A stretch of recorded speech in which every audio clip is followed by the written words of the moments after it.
Bienvenidos a un nuevo episodio de El Catecismo en un año. Hoy entramos en una de las verdades más bellas y más profundas de la fe cristiana. La Sagrada Escritura no es simplemente un conjunto de textos antiguos, sino la voz viva de Cristo, el Verbo eterno del Padre, que sigue hablándonos hoy. Y ya estamos leyendo el artículo 3 del capítulo 2 que habla justamente sobre la Sagrada Escritura. El primer punto dice Cristo, palabra única de la Sagrada Escritura. Y es un tema fundamental acá, subrayar el tema única. Él es la palabra única de la Sagrada Escritura. Esto va a ser importante en un rato. Párrafo 101. En la condescendencia de su bondad, Dios, para revelarse a los hombres, les habla con palabras humanas. La Constitución Dogmática Dei Verbum, numeral 13, dice: la palabra de Dios, expresada en lenguas humanas, se hace semejante al lenguaje humano, como la palabra del Eterno Padre, asumiendo nuestra débil condición humana, se hizo semejante a los hombres. A través de todas las palabras de la Sagrada Escritura, Dios dice solo una palabra, el Verbo único, en quien Él se da a conocer en plenitud. San Agustín decía: recordad que es una misma palabra de Dios la que se extiende en todas las Escrituras, que es un mismo verbo que resuena en la boca de todos los escritores sagrados, el que, siendo el comienzo de Dios junto a Dios, no necesita sílabas porque no está sometido al tiempo. Por esta razón, la Iglesia ha venerado siempre las divinas escrituras, como venera también el cuerpo del Señor. No cesa de presentar a los fieles el pan de vida que se distribuye en la mesa de la palabra de Dios y del cuerpo de Cristo. En la Sagrada Escritura, la Iglesia encuentra sin cesar su alimento y su fuerza, porque en ella no recibe solamente una palabra humana, sino lo que es realmente la palabra de Dios. En los libros sagrados, el Padre que está en el cielo sale amorosamente al encuentro de sus hijos para conversar con ellos, dice la Constitución Dogmática Dei Verbum en el numeral 21. Hoy el catecismo comienza diciendo que Dios, en su bondad, se revela hablando en palabras humanas. Esto es impresionante. El creador del universo se adapta a nuestro lenguaje. Lo infinito se hace comprensible. Lo eterno se reviste de sílabas humanas. Como la palabra del Padre se hizo carne en Jesús, así también la palabra de Dios se reviste de palabras humanas, de vocablos humanos en las Escrituras. Cada página de la Biblia es, en el fondo, un eco de Cristo. Como leímos recién en San Agustín, es la misma palabra la que se extiende en todas las Escrituras. Es una misma palabra, Jesucristo, el Verbo encarnado. Desde el Génesis hasta el Apocalipsis es el mismo Cristo quien habla, quien enseña, quien se manifiesta. Por eso la Iglesia venera la Biblia con el mismo respeto, con la misma devoción con que adora el cuerpo de Cristo. Ambas son mesa del pan de vida, la mesa de la palabra y la mesa de la Eucaristía. Cuando escuchamos la Escritura en la liturgia, no estamos oyendo un texto antiguo, estamos recibiendo alimento del mismo Cristo. Y el Catecismo añade algo precioso. En los libros sagrados, el Padre que está en el cielo sale amorosamente al encuentro de sus hijos para conversar con ellos. Esa es la imagen clave. La Biblia no es un monólogo de Dios, sino una conversación. Cada vez que abrimos la palabra, el Padre nos habla y espera nuestra respuesta, nuestra fe, nuestra oración, nuestra obediencia. Por eso la Iglesia no puede vivir sin la Eucaristía, porque allí encuentra su alimento y su fuerza, y tampoco puede vivir sin la palabra escrita, porque allí también encuentra su alimento y su fuerza. La Biblia no es solo palabra humana, es la voz viva de Dios, que hoy, también hoy, sigue pronunciando su Verbo eterno, Cristo. Y ahora entramos al punto 2, la inspiración y la verdad de la Sagrada Escritura. Párrafo 105. Dios es el autor de la Sagrada Escritura. Las verdades reveladas por Dios, que se contienen y manifiestan en la Sagrada Escritura, se consignaron por inspiración del Espíritu Santo.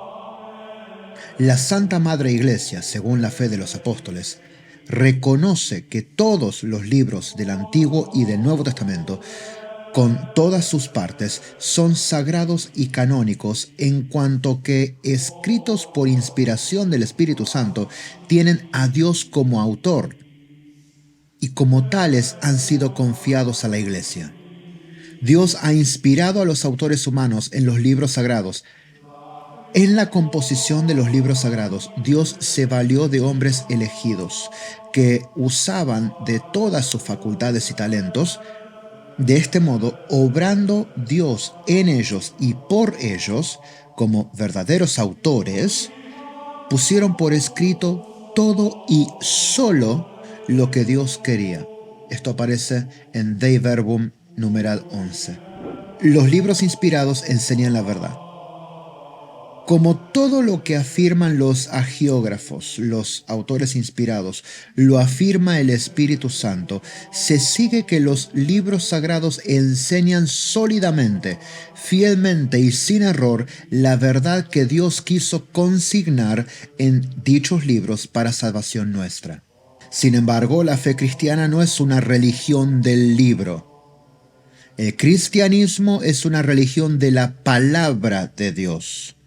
No de un verbo escrito y mudo, sino del verbo encarnado y vivo.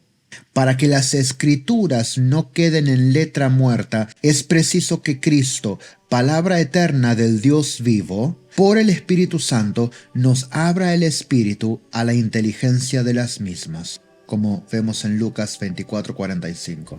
Entramos al punto 3. El Espíritu Santo, intérprete de la Escritura.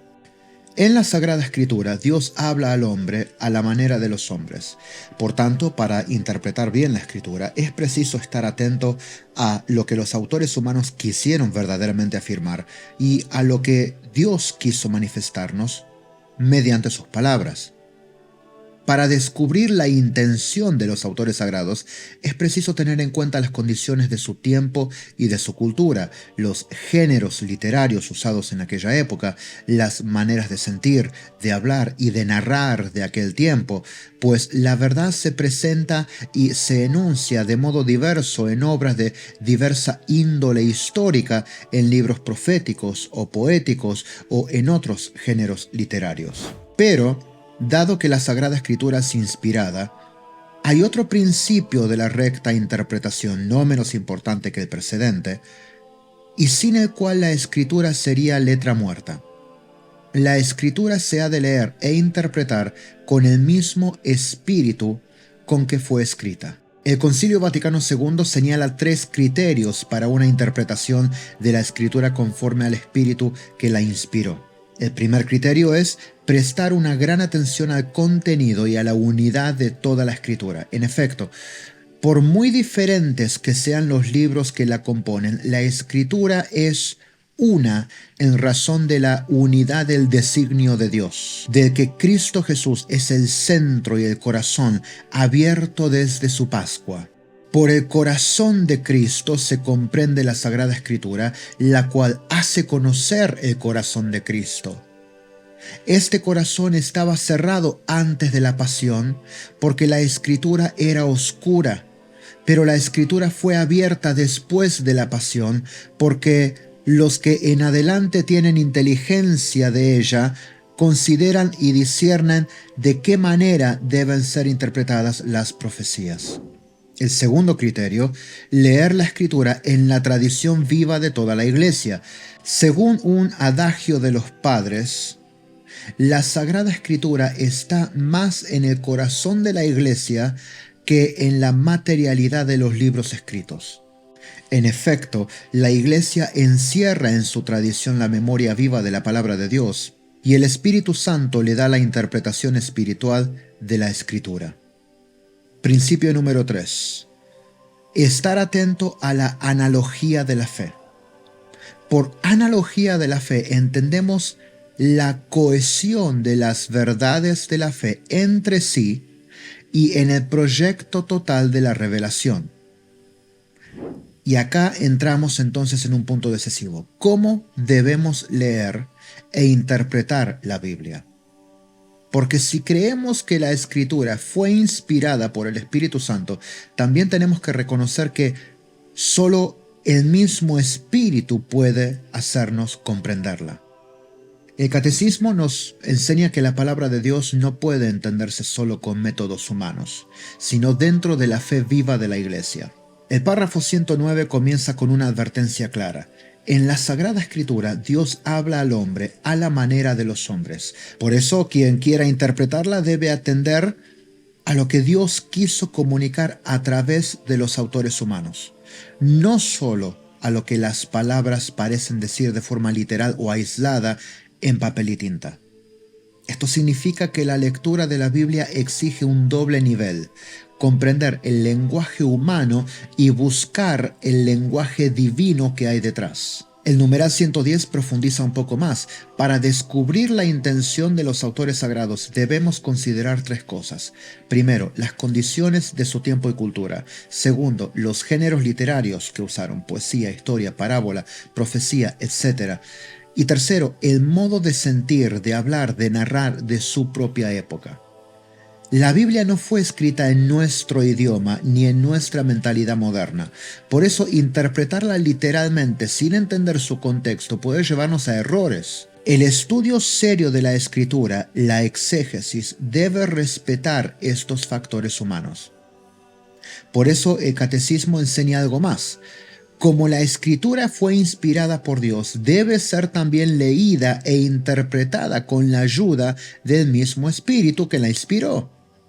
Es decir, la interpretación correcta de la Biblia no depende solo del análisis histórico o lingüístico, sino del Espíritu Santo, que también guía a la Iglesia en la comprensión de toda la verdad revelada. El numeral 112 dice que para leer la Biblia según el Espíritu debemos hacerlo dentro del mismo horizonte de fe con que fue escrita. Y la Iglesia propone tres criterios fundamentales. El primero es la atención al contenido y a la unidad de toda la Escritura. Es decir, la Biblia tiene muchos libros, pero un solo autor y un solo mensaje. No se puede interpretar un pasaje aislado fuera del conjunto del plan de salvación. Cristo es el centro de toda la Escritura. Lo que el Antiguo Testamento prepara, el Nuevo Testamento cumple. Es decir, no se pueden separar los libros, los testamentos, los capítulos, los versículos. Todo forma parte de un todo. El segundo criterio era leer la Escritura en la tradición viva de la Iglesia, y esto es importantísimo, porque la Biblia no es un texto suelto que cada uno interpreta a su gusto. No cayó del cielo así, encuadernada y compilada y compaginada como la tenemos ahora. Fue confiada a la Iglesia y es en ella donde se transmite fielmente su sentido auténtico. Los padres, la liturgia, el magisterio son expresión de esa tradición que mantiene viva la palabra. Y tercero, era atender a la analogía de la fe. Esto significa que ninguna interpretación puede contradecir las verdades de fe que la Iglesia enseña. La Escritura no puede oponerse a la Escritura, ni la fe oponerse a la fe. Todo el contenido revelado forma un conjunto coherente donde las virtudes se iluminan mutuamente. Finalmente, los numerales 113 y 114 concluyen con una idea muy hermosa. La interpretación de la Biblia pertenece en primer lugar a la Iglesia entera, guiada por el Espíritu Santo. Cada fiel puede y debe leer la palabra, pero siempre dentro de la comunión de la Iglesia, que es el lugar donde la Escritura nació, donde se conserva y donde se entiende rectamente. Así, el lector cristiano no busca su propia interpretación de las cosas, porque de otro modo terminamos con 45.000 denominaciones protestantes, sino la inteligencia espiritual que el Espíritu concede al cuerpo de Cristo en su conjunto. Leer la Biblia no es un acto solitario, es un acto eclesial. No basta la erudición ni alcanza con la emoción. Estas cosas ayudan, pero no bastan. Se necesita el Espíritu Santo y la fe de la Iglesia. Solo así la Escritura se convierte en palabra viva, no manipulada por ideas personales, sino acogida como lo que realmente es, la voz de Dios que habla hoy a su pueblo.